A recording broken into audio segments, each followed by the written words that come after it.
तहरीके इंसाफ के साथ डायलॉग का रास्ता अब मुमकिन नहीं रहा। अब बानी पीटीआई के खिलाफ गद्दारी समेत नए मुकदमात कायम होंगे। वजीर आजम की मुशीर बराए सियासी अमूर राना सनाउल्लाह की जियो न्यूज़ के प्रोग्राम कैपिटल टॉक में बातचीत। कहा कि जमहूरी जमातों ने कभी बातचीत से इनकार नहीं किया। हुकूमत की तरफ से मुज़ाकरात की पेशकश पर दूसरी तरफ से कोई रिस्पॉन्स नहीं है। असद कैसर मुज़ाकरात की बात करेंगे तो अगले दिन अपनी पार्टी से फारिग कर दिए जाएंगे।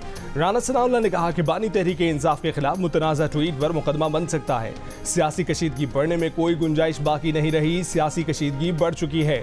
बानी पीटीआई दूसरी जमातों का नामो निशान मिटाना चाहते हैं और इस मामले को आखिरी हद तक ले जाना चाहते हैं। उन्होंने 3 साल नून लीग का नामो निशान मिटाने की कोशिश की मगर नाकाम हुए।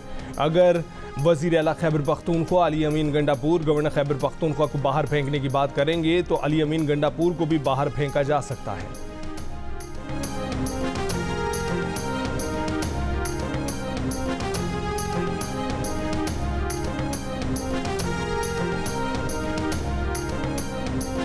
गवर्नर की हैसियत क्या है? तो क्या बातें कर रहे हो? काम की बात करो यार। एक बंदे की हैसियत ही नहीं है। गंडापुर साहब के साथ मेरी रिश्तेदारी भी है। किसकी रिश्तेदारी है? गवर्नर साहब के। उसे कहो तुम खुद चोर हो, तुम्हारा लीडर चोर है, रिश्तेदारी भाड़ में जाए। मेरी एक पार्टी है, मेरी पार्टी मेरी रिश्तेदार है। मेरी ऐसे किसी बड़े से रिश्तेदारी नहीं है कि जो चोरों के फॉलो करता है और खुद चोर हो। मैं ऐसी रिश्तेदारी को नहीं करता हूँ। बाकी वो लिमिट से बार बार निकलता है। वो बार बार मेरा नाम इसलिए लेता है कि मैं उसका नाम लूँ और वो थोड़ा सा टिकटॉक पे आ जाए। और लानती इंसान, तेरा काम क्या है? तू बार बार वजीर आला कर रहा है। तेरी हैसियत क्या है? अभी तुझे घर से निकाल के बाहर रोड पे फेंक दूंगा। ये तेरी हैसियत है? जिस तरह तू बड़ी बड़ी बातें कर रहा था अब तू घुस के दिखा के पिया उसमें वहां से निकाला है। मैं इज्जत के लिए, एक सिस्टम के लिए बर्दाश्त कर रहा हूँ। रोजाना बैठ के 9 मई का मुल्ज़िम, और तेरे बाप का काम है 9 मई पे। तू मुद्दई भी बना हुआ है, तू जो है गवाह भी बना हुआ है, तू जज बना हुआ है। तू कौन है 9 मई पे ना लेने वाला? तू गवर्नर आदमी अपने गवर्नर हाउस पे रहे। उन्हें गाड़ियां भी बंद कर दूंगा, पेट्रोल भी बंद कर दूंगा, तेरा खाना पीना भी बंद कर दूंगा। फिर बैठा होगा रोड के ऊपर। शर्म नहीं आती इनको? अली अमीन गंडापुर नाजेबा अल्फाज पर उतर आए। गवर्नर खैबर पख्तूनख्वा फैसल करीम गुंडी पर इल्जामात की बौछार कर दी। एक बार फिर गवर्नर हाउस से निकालने और सड़क पर लाने की धमकी दे डाली। वज़ीर आला खैबर पख्तूनख्वा ने वफाकी तरक्याती बजट से खैबर पख्तूनख्वा के मंसूबों के निकाले जाने की खबरों पर वफाकी हुकूमत को भी शदीद तनकीद का निशाना बनाया। कहा कि वफाक को खैबर पख्तूनख्वा के मंसूबों पर कटौती नहीं करने देंगे।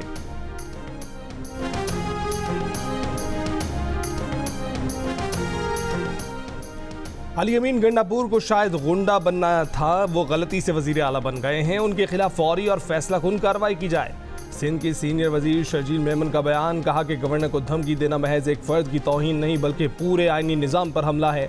पीपल्स पार्टी ने हमेशा तहम्मुल का मुजाहरा किया है। फैसल करीम गुंडी अहम आईनी ओहदे पर फाइज हैं। उनको धमकी दहशतगर्दी के जुमरे में आती है।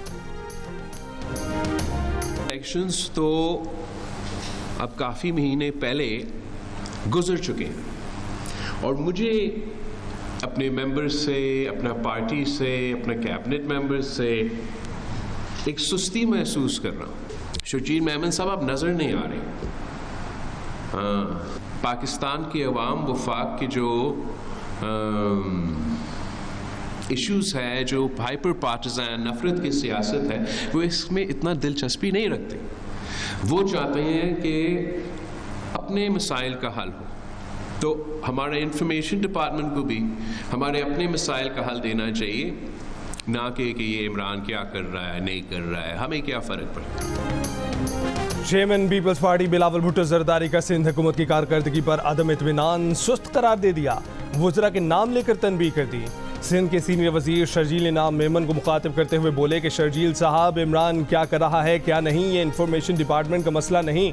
आवाम को इस्लामाबाद की सियासत नहीं, अपने मसाइल की फिक्र है। उनके मसाइल हल होने चाहिए। वज़ीर आला सिंध को मुखातिब करते हुए बोले कि आप जब पहली दफ़ा चीफ मिनिस्टर बने थे तो मशहूर हुआ कि आप प्रोफेशनली चल रहे हैं। आपको फिर वही सख्ती करना होगी। वज़रा के ऑफिस आने जाने के टाइम चेक करना होंगे। 5 साल मंसूबा दे दिया। स्कूल की तरह रिपोर्ट कार्ड बनानी होगी। वज़रा को नाम लिए बगैर खबरदार किया कि कुछ वज़रा की रिपोर्ट अच्छी नहीं आ रही। ट्रांसफ़र पोस्टिंग की सियासत बंद होनी चाहिए। आपस की लड़ाइयों की वजह से पार्टी और हुकूमत को नुकसान नहीं पहुँचना चाहिए।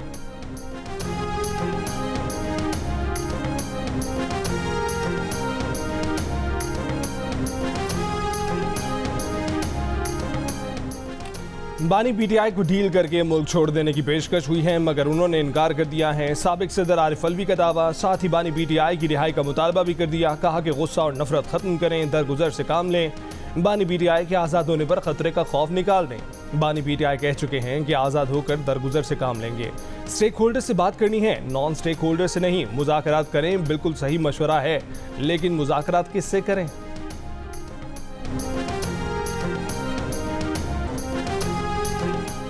चीन 2 लाख पाकिस्तानी नौजवानों को आर्टिफिशियल इंटेलिजेंस की मुफ्त तरबियत देगा।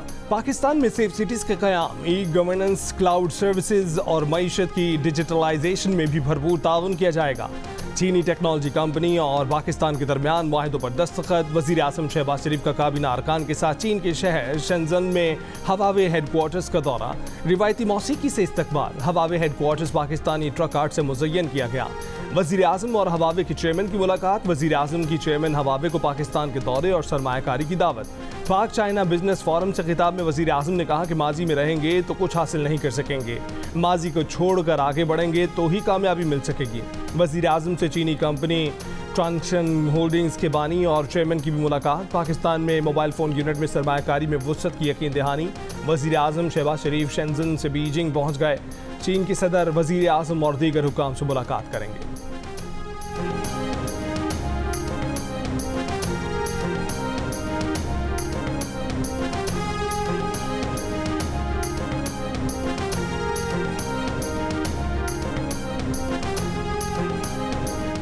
वज़ीर ख़जाना मोहम्मद औरंगज़ेब ने शरह सूद में कमी का इम्कान जाहिर कर दिया। चीन में पाक बिजनेस फोरम से खिताब करते हुए कहा कि महंगाई की शरह में वाज़ेह कमी आई है। पाकिस्तान के तमाम मुआशी इशारे दुरुस्त समत में गामज़न हैं। तवक्को है कि महंगाई की मुनासबत से शरह सूद में कमी आएगी, इसमें रिलीफ मिलेगा। हुकूमत की सारी तवज्जो मुआशी और इक़्तिसादी इस्लाहात के एजेंडे पर मरकूज़ है।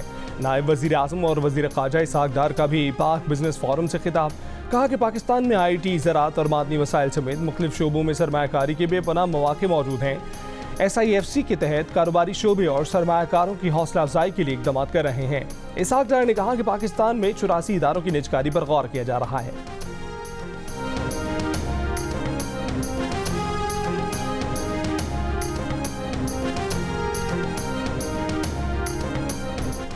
तौहीन अदालत केस में फैसल वावड़ा को गैर मशरूत मुआफ़ी के लिए 1 हफ्ते की मोहलत। मुस्तफ़ा कमाल की फौरी मुआफ़ी की इस्तदा मुस्तरद। चीफ जस्टिस काजी फैज़ ईसा ने डिमांड दी कि माफ़ी की गुंजाइश इस्लाम में कत्ल पर भी है, मगर पहले इतराफ़ जुर्म लाजिम है। क्या फैसल वावड़ा और मुस्तफ़ा कमाल ने अपने किए पर नदामत दिखाने के लिए कोई और प्रेस कॉन्फ्रेंस की? फैसल वावड़ा इस प्रेस कॉन्फ्रेंस से किसकी खिदमत करना चाहते थे? कौम को एक ऐसी पार्लियामेंट और अदलिया चाहिए जिसकी आवाम में इज्जत हो।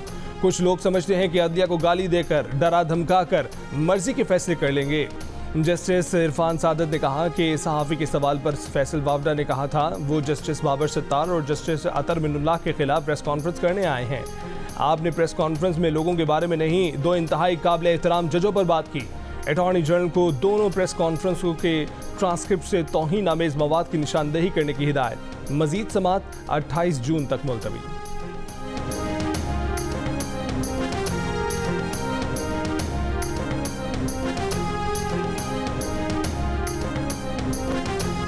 सेनेटर फैसल वावड़ा का फौरी तौर पर माफ़ी मांगने से इनकार, ताहम मुस्तकबिल में माफ़ी मांगने का इशारा दे दिया। कहा कि माफ़ी मांगने में कोई आड़ नहीं, मगर पहले बताया जाए कि गलती क्या है, माफ़ी की जल्दी क्या है। अभी कार्रवाई शुरू हुई है, अभी कई मराहिल बाकी हैं। रहनुमा MQM पाकिस्तान मुस्तफ़ा कमाल का कहना है कि प्रेस कॉन्फ्रेंस में सूद से मुतल्लिक केस की तरफ तवज्जो दिलाई थी और दिलाएंगे। अगर इस बात से तौहीन हुई है तो गैर मशरूत माफ़ी मांगी है।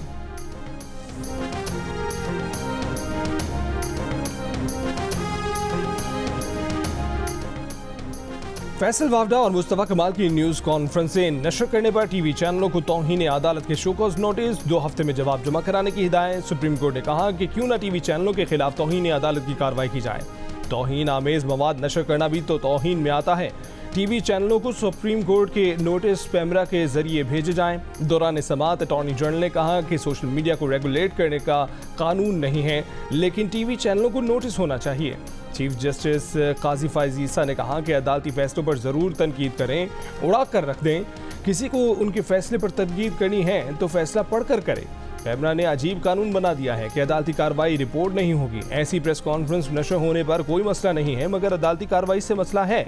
क्या किसी और मुल्क में भी ऐसी गालम गलोच होती है? जितनी गालियां उन्हें पड़ी हैं शायद किसी को ना पड़ी हों, मगर ये मसला उनकी ज़ात का नहीं, अदलिया का है। मजीद समाअत 28 जून तक मुलतवी।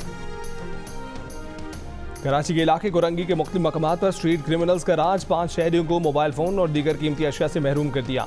पुलिस भी स्ट्रीट क्राइम रोकने के लिए सरगर्म। शहर के मुख्तलिफ इलाकों में फायरिंग के तबादले में एक डाकू हलाक, जबकि 4 डाकुओं को गिरफ्तार कर लिया गया।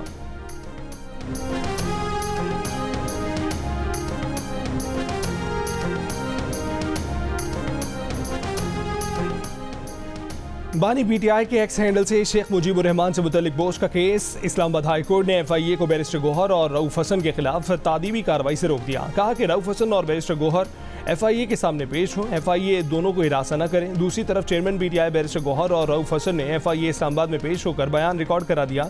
उमर अयूब की जानिब से बजरिया वकील तहरीरी जवाब दिया गया। हमूद रहमान कमीशन की रिपोर्ट मांग ली।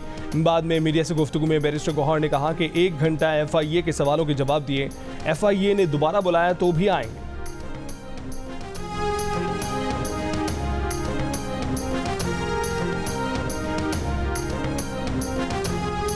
PTI का सोशल मीडिया से मुतल्लिक पार्टी पॉलिसी बनाने का फैसला, सियासी कमेटी का मुतनाज़ ट्वीट का मामला लीगल कमेटी को भेजने की हिदायत। ज़राए का कहना है कि समाजी राब्तों की वेबसाइट पर बयानात तस्दीक के बाद जारी किए जाएंगे। पार्टी और मरकजी क़यादत के सोशल मीडिया अकाउंट्स की मॉनिटरिंग का मैकेनिज्म बनाया जाएगा। सोशल मीडिया पॉलिसी की मंजूरी रवा हफ्ते बानी PTI से ली जाएगी।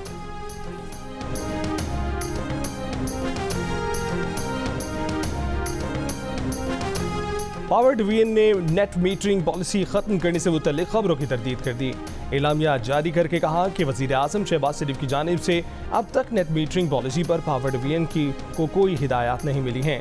इससे पहले खबर आई थी कि पावर डिवीजन ने नेट मीटरिंग टैरिफ तब्दील करने के लिए 22 तजावीज़ पर मबनी समरी तैयार की है।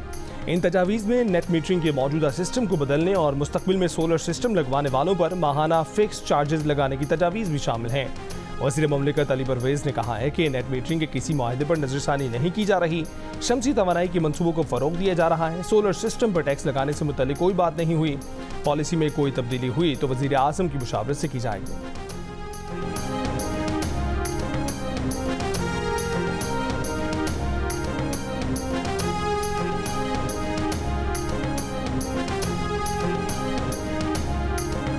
मुस्लिम लीग नून के सदर नवाज शरीफ और वज़ीर आला पंजाब मरीम नवाज से दारुल अमान में मुक़ीम ख़वातीन की हज पर जाने से मुलाकात। मरीम नवाज की हिदायत पर 10 ख़वातीन के लिए हज के इंतज़ाम किए गए। इस मौके पर नवाज शरीफ का कहना था कि मजदूर को मुआशी तौर पर ऊपर उठाएंगे। गरीब का अच्छा वक्त आ गया है। नून लीग की हुकूमत में खलल ना आता तो गुर्बत और बेरोज़गारी ख़त्म हो जाती। मरीम नवाज का आज़मीन हज से कहना था कि उन्होंने पाकिस्तान के लिए बहुत दुआएँ करनी हैं कि अल्लाह ताला वतन अजीज़ की खैर करे। वज़ीर आला पंजाब मरीम नवाज से थैलेसीमिया के मरीज़ बच्चे मोहम्मद रिजवान की भी मुलाकात। वज़ीर आला पंजाब ने मोहम्मद रिजवान को 5 लाख रुपए का इमदादी चेक दिया। मरीम नवाज का कहना था कि थैलेसीमिया का हर मरीज़ मुआशरे की खसूसी तवज्जो का मुस्तहिक है।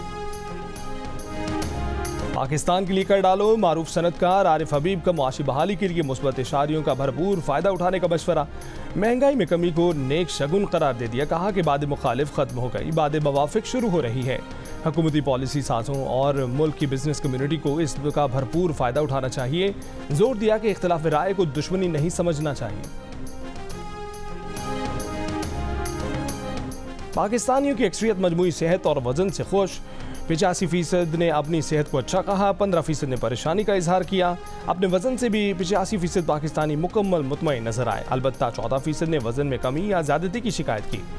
गैलप पाकिस्तान ने नया सर्वे जारी कर दिया। पाकिस्तानों का मजमूई सेहत और वजन पर इत्मीनान आलमी राय से ज़्यादा। आलमी सतह पर 66% सेहत से मुतमईन, जबकि 32% परेशान नजर आए।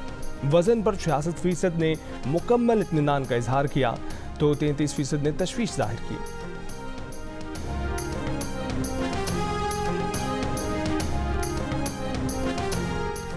इसराइली फौज के वस्ती और शिमाली गजा में हमले। गुज़श्ता 24 घंटों में मजीद 70 से ज़ायद फ़लस्तीनी शहीद। गजा में इमदाद की रसाई पर इसराइली पाबंदियों। जुलाई में 10 लाख से ज़ायद फ़लस्तीनी बदतरीन भूख का शिकार हो सकते हैं। अक़वाम मुत्तहिदा ने खबरदार कर दिया। यूरोपीय मुल्क स्लोवेनिया की पार्लियामेंट ने भी फ़लस्तीन को रियासत तस्लीम करने की मंजूरी दे दी। फ़लस्तीन को तस्लीम करने वाले ममालिक की तादाद 146 हो गई। गवर्नर सिंध का इमरान खान टिसोरी से आलमी शोहरत याफ्ता footballer Michael Owen, Pascal Henry और नवारो राउल की मुलाकात। गवर्नर सिंध ने माइकल ओवन और दीगर खिलाड़ियों को सिंधी अजरक, टोपी और शील्ड दी। इंटरनेशनल फुटबॉलर्स की कराची के मशहूर किकरी फुटबॉल स्टेडियम में आमद। बरतानिया में कम उम्र लड़कियों से ज़्यादती पर 7 अफराद को सज़ा। मुजरिमों में मोहम्मद अम्मार, मोहम्मद ज़मीर, आबिद सदीकी, मोहम्मद सियाब, यासिर अजाइबी, ताहिर यासीन और रामीन बारी शामिल हैं। जिनसी ज़्यादती का शिकार लड़कियों की उम्रें 11 से 16 बरस थीं। सन 2000 में चिल्ड्रन हाउस से कई बार ले जाकर जिनसी ज़्यादती का निशाना बनाया गया। शेफील्ड क्राउन कोर्ट ने 9 हफ्ते तक जारी मुकदमे की समाअत के बाद मुजरिमों को सज़ा सुनाई। और भारत की टीम ने पिच के हिसाब से बैटिंग की। साबिक पाकिस्तानी बल्लेबाज इमरान नज़ीर की प्रोग्राम हारना मना है में मेज़बान ताबिश हाशमी से गुफ्तगू। इमाम उल हक का कहना था कि आज के भारत और आयरलैंड के मैच से पिच मुश्किल था। अहमद शहजाद का कहना था कि पाकिस्तान को कमज़ोर टीमों के खिलाफ बड़े मार्जिन से जीतना होगा। इमरान नज़ीर और इमाम उल हक टीम में अहमद शहजाद की वापसी के ख्वाहिशमंद। देखिए प्रोग्राम हारना मना है में T20 वर्ल्ड कप पर दिलचस्प तज्जिया और तबसरे।